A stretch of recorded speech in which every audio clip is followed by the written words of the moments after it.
अस्सलाम वालेकुम, नमस्कार, सत श्री अकाल एंड गुड इवनिंग। मैं हूँ अर्ज़ू काज़मी और आप हमेशा की तरह से देख रहे हैं पॉइंट ऑफ व्यू।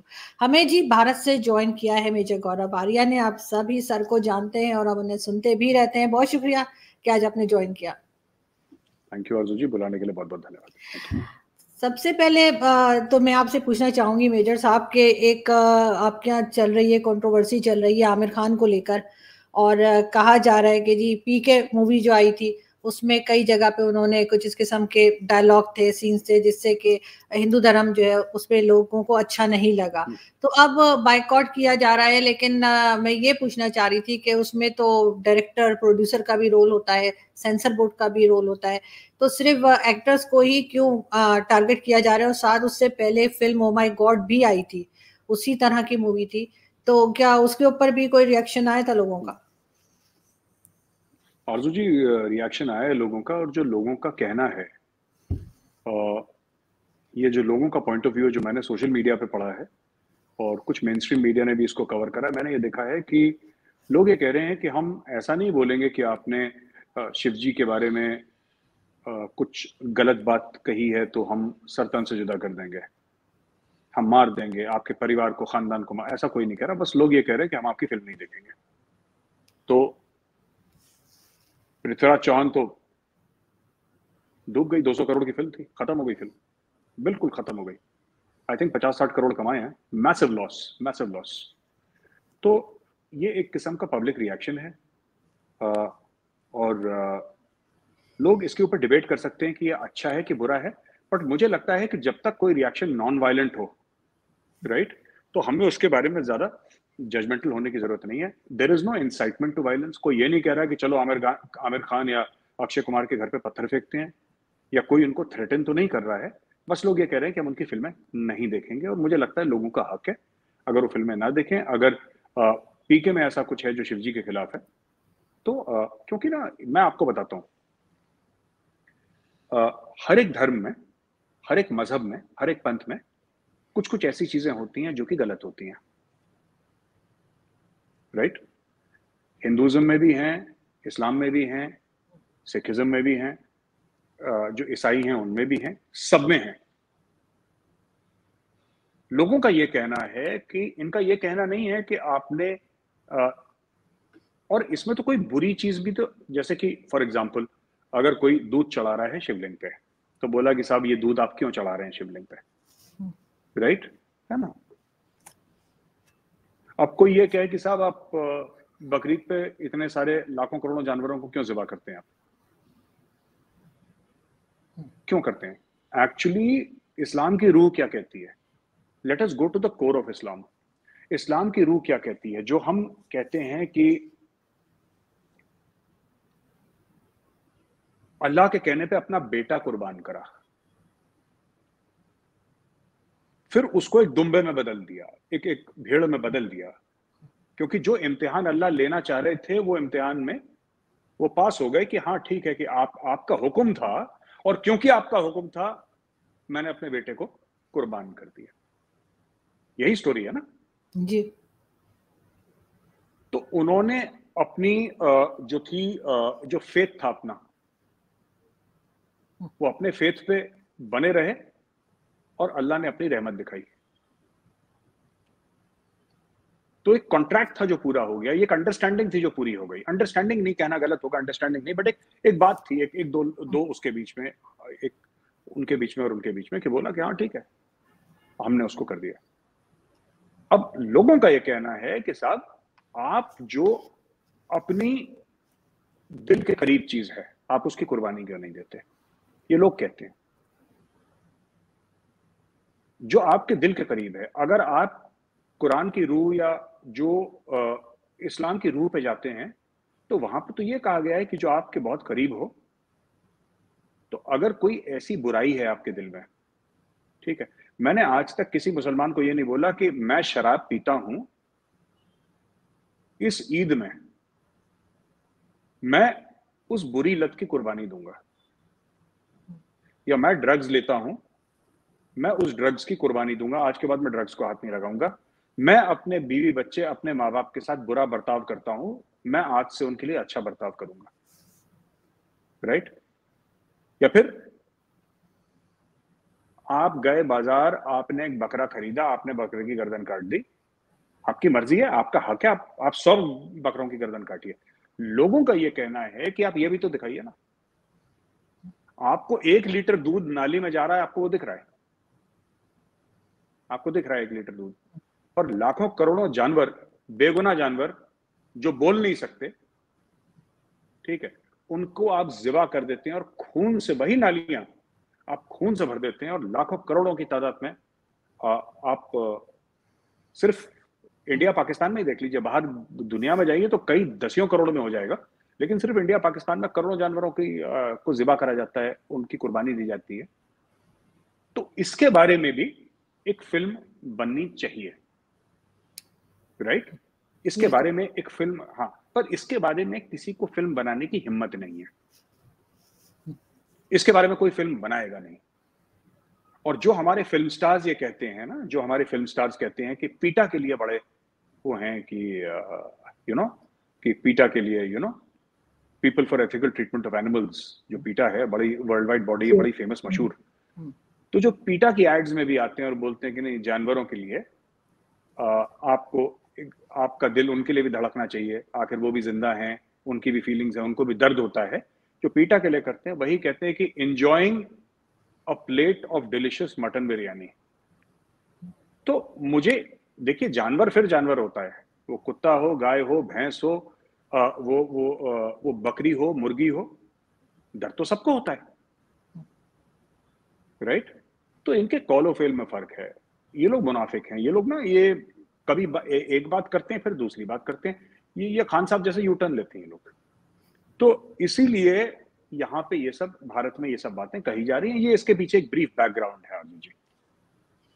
लेकिन सर, आपको नहीं लगता कि उसके बाद तो ये कहा जाएगा कि जी ये तो विक्टिम कार्ड खेलेंगे, कि क्योंकि वो मुस्लिम है इस वजह से उनके साथ ऐसा किया जा रहा है, तो ये इल्जाम नहीं आएगा इंडिया पे? अब मुझे पता नहीं आरजू जी, कि हो सकता है इल्जाम आए ना आए, आई एम नॉट श्योर, बट इतना तो जरूर है कि अब ये बात काफी लोगों ने बोलना शुरू कर दी है कि ठीक है, अगर आपको लगता है कि हम अगर शिवलिंग पे दूध चढ़ाते हैं वो गलत है, अगर आपको लगता है वो गलत है, तो आप उसको जरूर, उसके ऊपर फिल्म बनाइए, लेकिन फिर एक और film oh my God part 2 बननी चाहिए, जिसमें टोटल फोकस ये होना चाहिए कि जो जानवरों की कुर्बानी दी जाती है उसके ऊपर भी, क्योंकि फ्रीडम ऑफ एक्सप्रेशन, यहां पे लड़ाई ये नहीं है कि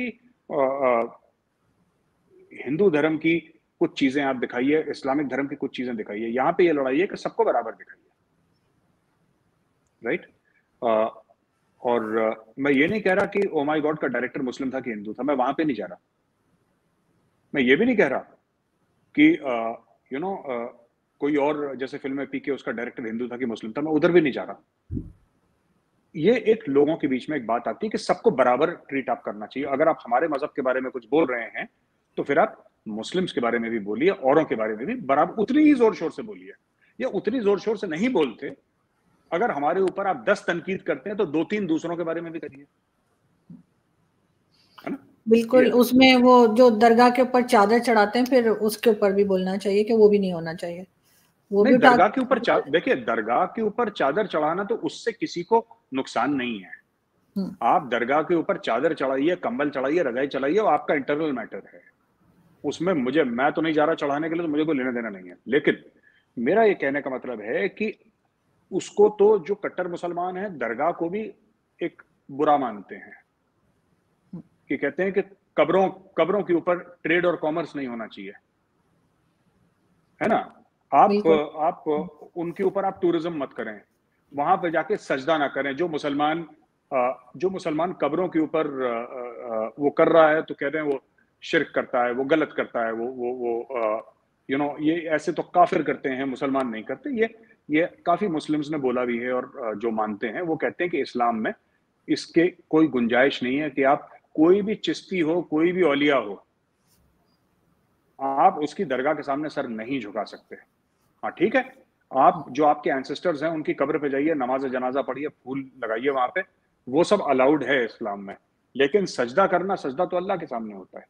तो ये इसके पीछे एक ब्रीफ बैकग्राउंड ये है अर्जुन जी। बिल्कुल ठीक, लेकिन अगर हम खैर आगे बढ़ते हैं, ये बस अजीब सी न्यूज़ चल रही थी तो मैंने सोचा मैं आपसे पूछ लूँ। लेकिन ये क्या हम आगे बढ़ते हैं और मुझे ये बताइए गौरव जी कि एक ज़ाहिर है कि मुलाकात नहीं हुई है वहाँ ताशकंद में बिलावल भुट्टो और आपके फॉरेन मिनिस्टर की। बहुत लोगों का ख़्याल था कि शायद कोई हाथ-वाथ मिला लेंगे, कुछ थोड़ा बहुत चाय-कॉफ़ी हो जाएगी। लेकिन उसके बाद बिलावल भुट्टो का एक स्टेटमेंट भी आया है और उन्होंने कहा कि चाइना के ओह सॉरी इंडिया के साथ बात नहीं की जा सकती। क्योंकि जब से ये 370 हटी है उन्होंने 2019 का हवाला दिया है। क्या कहेंगे आपके फिर उसी तरफ जा रहा है जो भी फॉरेन मिनिस्टर आता है हमारा वो इसी किस्म की बात हो रही है कि इंडिया पाकिस्तान में बात नहीं हो सकती। आरजू जी, हमने तो कभी बोला ही नहीं कि बात हो सकती कि नहीं हो सकती। ये पाकिस्तान में खुद ही खान साहब खुद ही सवाल पूछते हैं, खुद ही जवाब दे देते हैं। इमरान खान से पूछता है कि क्या भारत से बात होनी चाहिए। क्यों इमरान खान बताओ, क्या भारत से बात होनी चाहिए। तो इमरान खान दूसरे इमरान खान को बोलते हैं कि नहीं इमरान खान, जब तक 370 और 35 से नहीं हटेगा हम भारत से वापस नहीं होगा, हम भारत से बात नहीं करेंगे। तो बिलावल बिलावल से पूछता है। इसमें इंडिया का कोई रोल है नहीं। देखिए, बात यह है कि पाकिस्तान अगले 10 साल तक ये घसीटे। पाकिस्तान को पूरी इसकी छूट है, खुद मुख्तार मुल्क है, लेकिन 370-35 से वापस नहीं आने वाला। तो अगर इसका मतलब ये है कि पाकिस्तान आगे कभी भारत से बात नहीं करेगा, तो भारत तो खुद ही नहीं चाह रहा। अगर देखिए, अगर भारत चाहता कि पाकिस्तान उनसे बात करे तो भारत कोई पहल तो करता। Track 1, track 2, letter, email, WhatsApp, phone call, कुछ तो होता। हमने तो कुछ सुना नहीं मीडिया में, ना हमने सोशल मीडिया पे सुना कि भारत ने कोई भी एक फोन कॉल भी करा हो। ऐसा कुछ भी नहीं है। तो जब ऐसा कुछ है नहीं, तो फिर मुझे समझ में नहीं आ रहा कि इतना फिर इतना हल्ला हो अल्लाह किस चीज का है। भारत की तरफ से तो एक भी स्टेटमेंट नहीं गया है कि बात होनी चाहिए या नहीं होना। भारत तो इसके ऊपर बात ही नहीं कर रहा। भारत तो पाकिस्तान का नाम भी नहीं ले रहा। अब ताशकंद में भी भारत ने पाकिस्तान का नाम नहीं लिया। भारत कहता है कि खित्ते में टेररिज्म नहीं होनी चाहिए, भारत ने तो पाकिस्तान का नाम नहीं लिया। It has never taken the name of Pakistan. तो हम तो हमारी तरफ से तो पूरा एक 1000 फुट लंबी दीवार है, अब वो है। लेकिन सर जैसे आपने टेररिज्म का कहा तो बिल्कुल उसी के हवाले से एक मैं भी आज देख रही थी एक न्यूज़ आर्टिकल। तो आपने भी यकीनन देखा होगा उसमें कहा गया कि मनमोहन सिंह जी ने कोई साइन किया था, कोई एग्रीमेंट साइन किया था और उसमें यही था उसके बाद 26/11 के बाद कि जी दोनों कंट्रीज जो है वो टेररिज्म भुगत रही हैं, दोनों ही परेशान है उससे। आप कहाँ तक एग्री करेंगे उनकी बात से? मुझे पता नहीं है डॉक्यूमेंट के बारे में Arzoo ji, I am not aware of this document कि मनमोहन सिंह जी ने कोई डॉक्यूमेंट साइन करा। और ऐसा डॉक्यूमेंट कि दोनों ही मुल्क टेररिज्म से उलझ रहे हैं, इसके ऊपर कोई डॉक्यूमेंट साइन क्यों करेगा। मुझे नहीं पता अगर कोई डॉक्यूमेंट साइन हुआ है। I don't know, I am not aware of this document. But अगर मनमोहन सिंह जी ने ये बात बोली है, और मैं ये नहीं कह रहा कि कंफर्म्ड है, मुझे ऐसा पता है कि उन्होंने बोली है, लेकिन अगर बोली तमिलनाडु है। के सॉरी आपके तमिलनाडु के जो गवर्नर रहे हैं उन्होंने ये बात की है ना, मैंने मेरा ख्याल है आपको फॉरवर्ड किया था इस न्यूज को। हाँ, नहीं, तमिलनाडु के गवर्नर ने ये बोला है कि मनमोहन सिंह जी ने एक चीज साइन करी थी। वो तमिलनाडु के गवर्नर साहब है, उनका बयान है। मैं कह रहा हूं कि मुझे नहीं पता उन्होंने साइन करी थी नहीं करी थी। गवर्नर साहब तमिलनाडु बोल रहे होंगे अपने लेवल पे, ठीक बोल रहे होंगे, मैं मना नहीं कर रहा। मैं कह रहा हूँ इसके बारे में मुझे इल्म नहीं है कि उसने साइन करी। उन्होंने मनमोहन सिंह साहब ने, डॉक्टर मनमोहन सिंह साहब ने साइन करी। लेकिन हाँ, जो उस वक्त डॉक्टर मनमोहन सिंह साहब का 26/11 के बाद जो रिस्पॉन्स था, एक air chief marshal Fali Major रह चुके हैं, उन्होंने ऑन द रिकॉर्ड बोला, इंडिया के एयर चीफ ने बोला था कि वी वर रेडी, और फाइटर जेट्स वर रेडी। हमें गवर्नमेंट ने बोला कि आप कुछ मत करिए इसके बारे में। इंडियन एयरफोर्स ने प्रपोजल दिया था हिट बैक करने का, उन्होंने मना कर दिया सरकार ने। तो इंडियन एयरफोर्स ने फिर, क्योंकि डेमोक्रेसी है, सरकार के नीचे है, ये मुझे लगता है कि ये डील, ये कोई कागज साइन करना, ये तो बहुत दूर की बात है। ऐसा सोचना भी बुजदिली है, ऐसा सोचना भी बुजदिली है। दूसरी चीज है कि ये जो अक्सर पाकिस्तान ये कहता है ना कि हम भी टेररिज्म के विक्टिम्स हैं।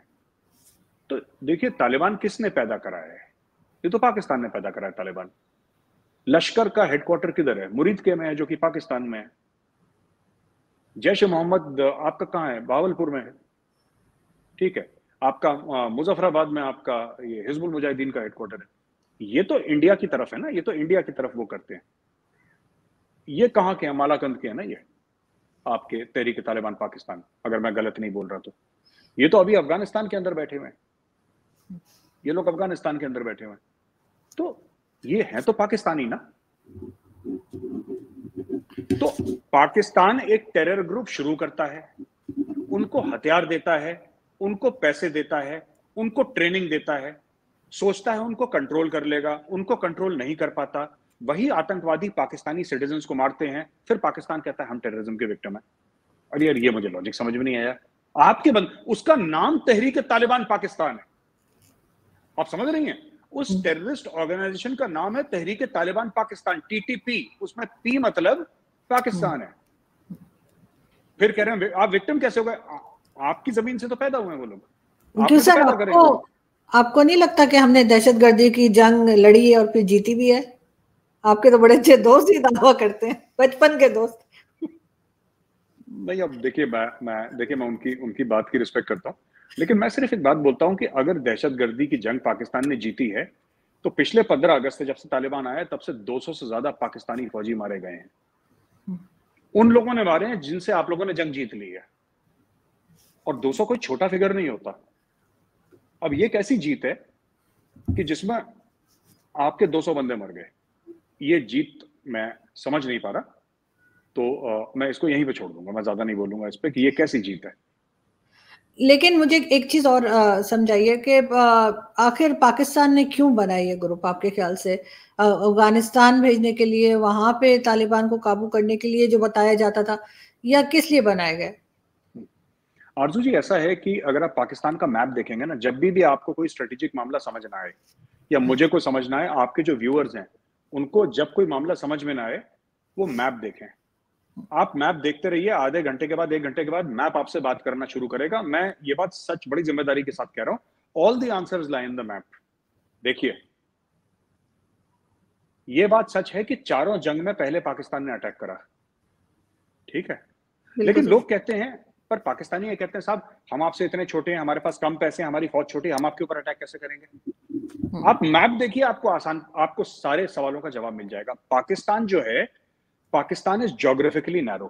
अगर मैं इसको देखूं, ये पाकिस्तान का अगर मैं मैप मानूं आरजू जी, तो पाकिस्तान का ये जो चौड़ाई है ये बहुत कम है। कहीं पे 300 350 किलोमीटर है, कहीं पे 600-700 किलोमीटर है। ये थाउजेंड्स में नहीं है, ये हंड्रेड्स में है, और ये थाउजेंड्स में है जो लंबाई है पाकिस्तान की। तो पाकिस्तान इज ज्योग्राफिकली नैरो। कोई भी मुल्क कन्वेंशनल वॉर अपनी जमीन पे अफोर्ड करना नहीं कर सकता। देखिए, रशिया कर सकता था सेकेंड वर्ल्ड वॉर में, क्योंकि रशिया में हजारों किलोमीटर आप चलते जाइए, चलते जाइए, चलते जाइए, चलते जाइए। उन्होंने रशियंस को कैसे हराया? उन्होंने तो यही बोला ना, बैटल ऑफ स्टालिनग्राड क्या थी? उन्होंने बोला आते रहो, तुम आते रहो।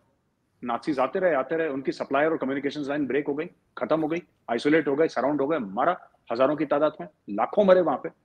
कहने की बात यह है कि अगर इंडिया का अटैक इस तरफ से जाता है और पाकिस्तान अटैक नहीं शुरू करता, इंडिया शुरू करता है, तो इंडिया तो अफगानिस्तान पहुंच जाएगा, पाकिस्तान के 2 टुकड़े हो जाएंगे। स्ट्राइक कोर का मतलब क्या है? 1 कोर, 2 कोर, 21 कोर जो है। और मैं कोई आपको ऐसी बात नहीं बता रहा जो टॉप सीक्रेट है, ये सब इंटरनेट पे आप जाएंगे, ये सब मीडिया हमारा कवर कर चुका है, तो वहां पे जाएंगे तो फिर वो कहानी खत्म हो जाएगी। तो पाकिस्तान को जब लगा कि हाँ हमारे पास एक अपॉर्चुनिटी है या खतरा है, पाकिस्तान ने खुद अटैक कर दिया इंडिया के ऊपर। और क्यों? क्योंकि पाकिस्तानी नैरो था। अब ये तंजीमें क्यों शुरू करी पाकिस्तान ने? स्ट्रेटेजिक डेप्थ के लिए। आप देखिए ना, पाकिस्तान ने ये टेररिज्म, ठीक है, उत्तर प्रदेश में क्यों नहीं शुरू कर सकता था ना, क्यों नहीं करा? पाकिस्तान ने मध्य प्रदेश में, राजस्थान में क्यों नहीं शुरू करा? या पाकिस्तान ने फिर लेट अस से तमिलनाडु में क्यों नहीं शुरू करा?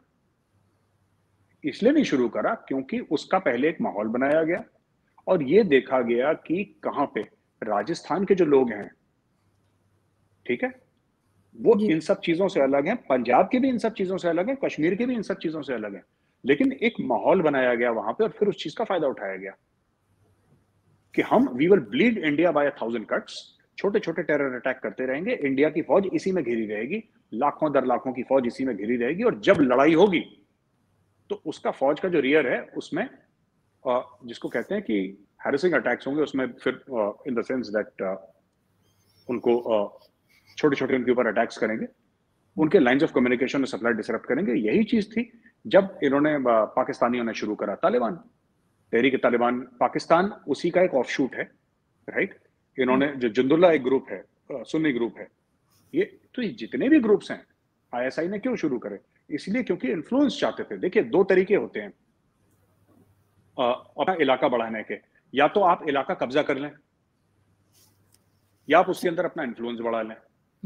इलाका कब्जा तो कर नहीं सकते आप, है ना, बड़ा मुश्किल है वो। तो आपने टेररिज्म शुरू करके उसके अंदर अपना इन्फ्लुएंस बढ़ा लिया, तो एक शॉर्टकट हो गया कि आपको टेररिज्म से इन्फ्लुएंस मिल गया उस एरिया के अंदर, कि जब आप चाहें कुछ टेरर अटैक करवा लें तो आपकी वहां पे चलने लगी, आपकी तूती बोलने लगी एक लेवल तक। तो that was the basic idea. Also 1971 war के ऊपर था कि जो पाकिस्तान दो लख्त हुआ था, वो एक बहुत बड़ा ट्रॉमा था और किसी तरीके से बदला लेना था। और उस समय जब एक कश्मीर का मामला शुरू हुआ था, इंडिया भी पॉलिटिकली अनस्टेबल था, कोएलिशन गवर्नमेंट्स आ रही थी, जा रही थी। उसी समय ऑपरेशन पवन भी हमारा खत्म हो रहा था, वाइंड अप हो रहा था ऑपरेशन पवन श्रीलंका में। वहां पे इंडिया की काफी कैजुअलिटीज हुई थी, एक माहौल था। It was the right time for Pakistan to do something, and Pakistan did something in Kashmir and even in case of Punjab. तो ये सब जो चीजें चल रही थी ना, इसके ऊपर आरजूची यही बात थी, तो इसलिए पाकिस्तान ने करा ये सब। और अब ये कंट्रोल करने की कोशिश कर रहे हैं और वो काबू नहीं आ रहे, उल्टा यहाँ पर ही अटैक कर रहे हैं।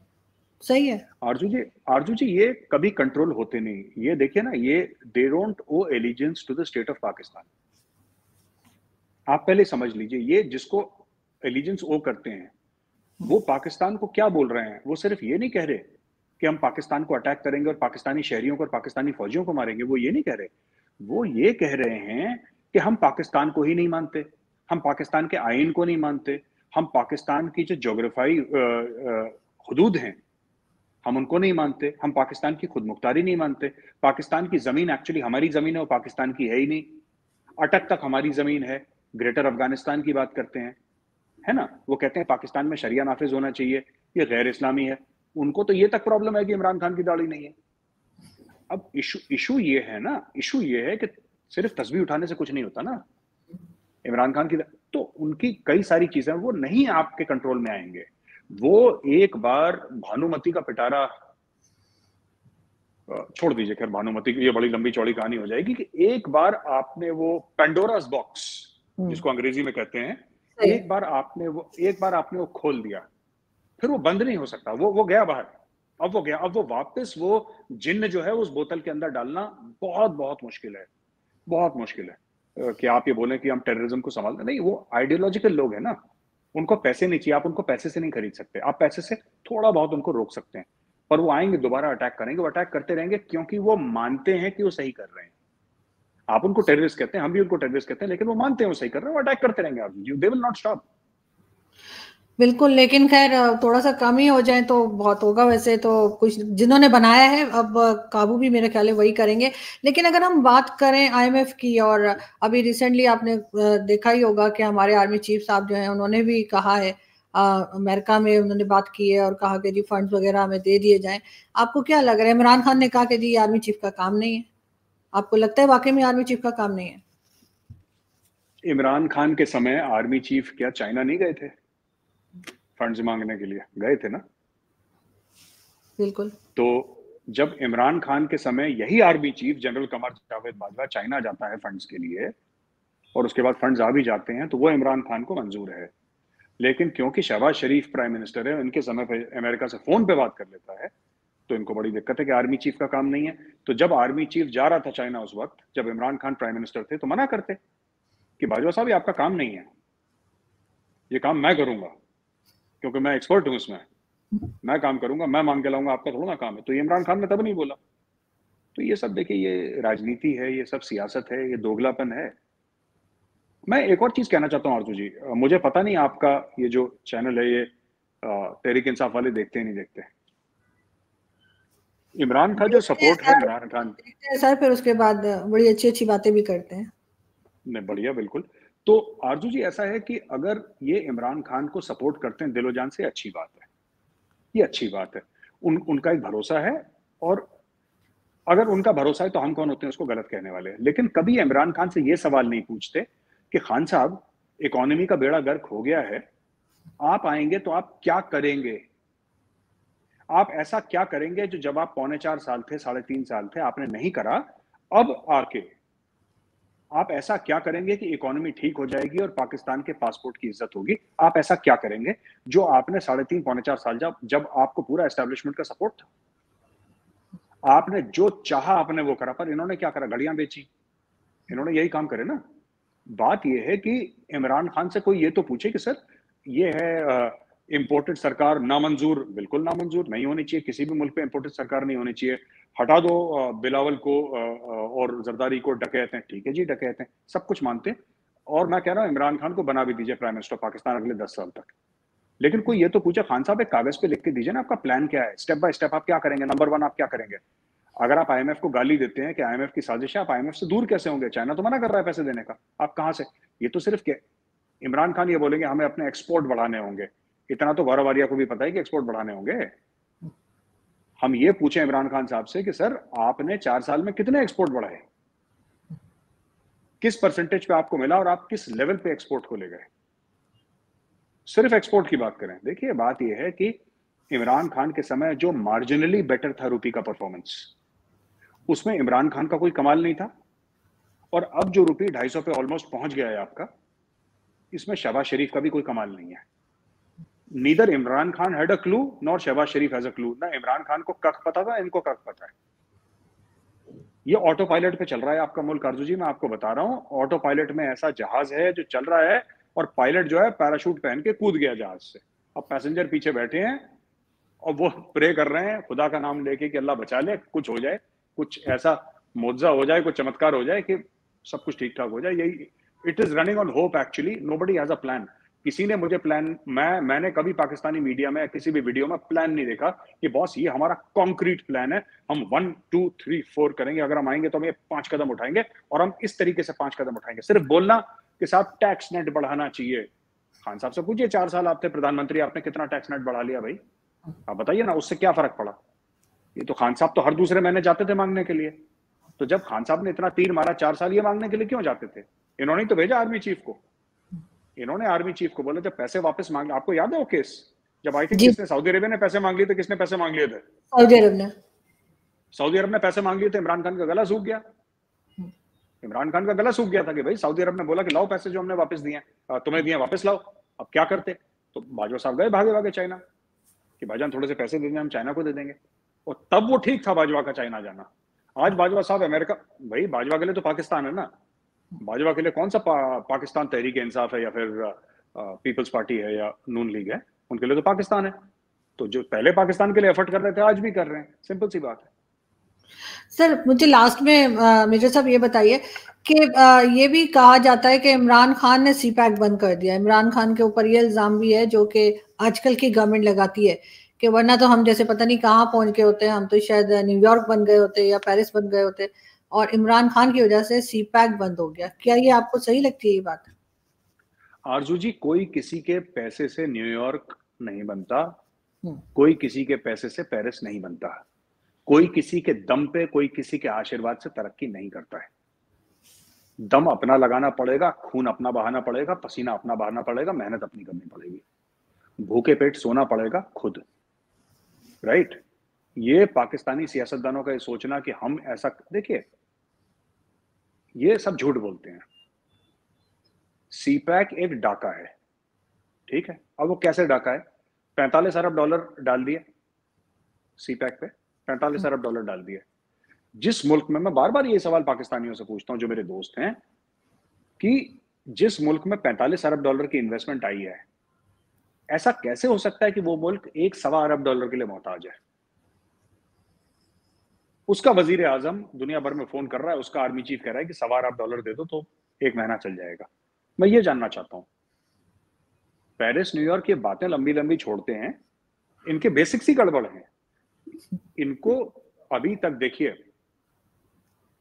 जब इंडिया ने जब फंड करा था ना जापान ने बुलेट ट्रेन का प्रोजेक्ट, राइट? तो इंडिया जी। ने सारे फाइनेंशियल्स इंडिया ने पब्लिक करे थे कि ये इतने अरब डॉलर डालेंगे, यहाँ पे इतने इन्वेस्ट करेंगे और इतना हमें इनको पैसा वापस देना पड़ेगा। Everything was out in the clear. ऐसे होना चाहिए। सीपैक के बारे में एक आम पाकिस्तानी को पता ही नहीं कितना है, क्या है, कैसा है, कौन दे रहा है, कैसे दे रहा है, कितने परसेंट ब्याज है, कितने फीसद ब्याज है, आप किसी को नहीं पता है। कुछ कुछ लोगों को पता है जिन्होंने पैसे वो डकारने हैं, चोरी करने हैं, लंदन दुबई में प्रॉपर्टियां खरीदनी है, टोरंटो में न्यूयॉर्क में प्रॉपर्टियां खरीदनी है, उनको पता। बाकी आपको नहीं पता, आप एक जर्नलिस्ट हैं, आप रोज पढ़ती हैं, आप बता दीजिए कि क्या ऐसे आपको नहीं पता होगा। Nobody knows, nobody is told, किसी को बताते भी नहीं है लोग। देखिए अर्जुन जी, ये सब बोरोड ग्रोथ ना कभी काम नहीं करती किसी में।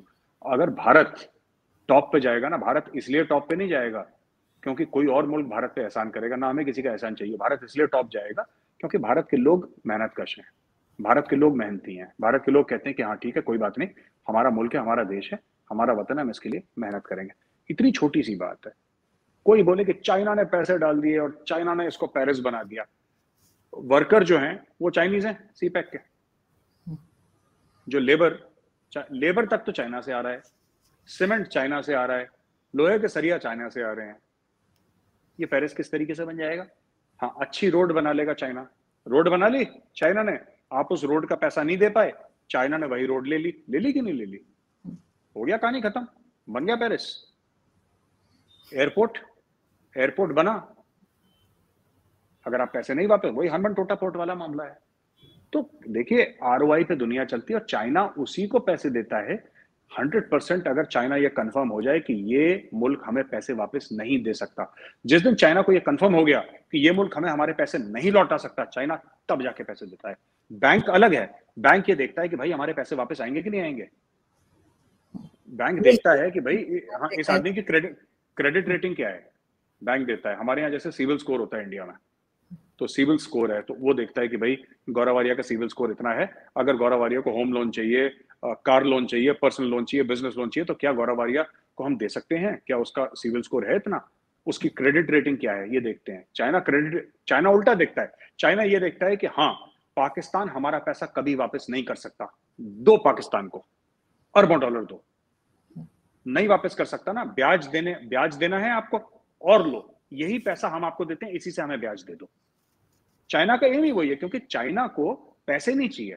मैंने पहले भी बोला था, चाइना को पाकिस्तान से पैसे नहीं चाहिए, चाइना को पाकिस्तान से पाकिस्तान चाहिए। China wants Pakistan, China does not want money. Money तो चाइना के पास बहुत है, आप क्या देंगे उसको पैसे, उसके पास पैसा तो है, उसको पाकिस्तान चाहिए। और ये पाकिस्तान की सियासी पार्टियों को पता है, ये इनको अच्छी तरीके से पता है। लेकिन क्या है कि तू मैं एक दूसरे के गरेबान में लोगों ने हाथ डाल रखे हैं और बस दैट इज इट। मतलब वो पूरी तरह से जो है, कई चीजें तो खैर इन्होंने मॉर्गेज कर ही दी हैं, वो सिर्फ उसके ऊपर ही कब्जा करना चाह रहा है चाइना। लेकिन आई विश के आपको लोग सुने, यहाँ पर जो हमारी खास तौर पे जो पॉलिसी मेकर्स हैं वो सुने और थोड़ी सी अकल पकड़ें, क्योंकि जरूरी नहीं है कि अगर कोई भारत से बात कर रहा है तो वो कोई ऐसी ही बात कर रहा होगा जिससे हमें नुकसान हो। बहुत सी बातें ऐसी होती हैं जो लोग करते हैं भारत से भी, और वो चाहते हैं कि पाकिस्तान थोड़ा सा संभल जाए, अगर बहुत तरक्की ना करे कि फिर आप लोग जेलस हो जाएंगे ना, तो थोड़ा सा संभल जाए, सिर्फ ऐसा चाहते हैं। और शुक्रिया कि आज आपने ज्वाइन किया, thank you so much. Thank you.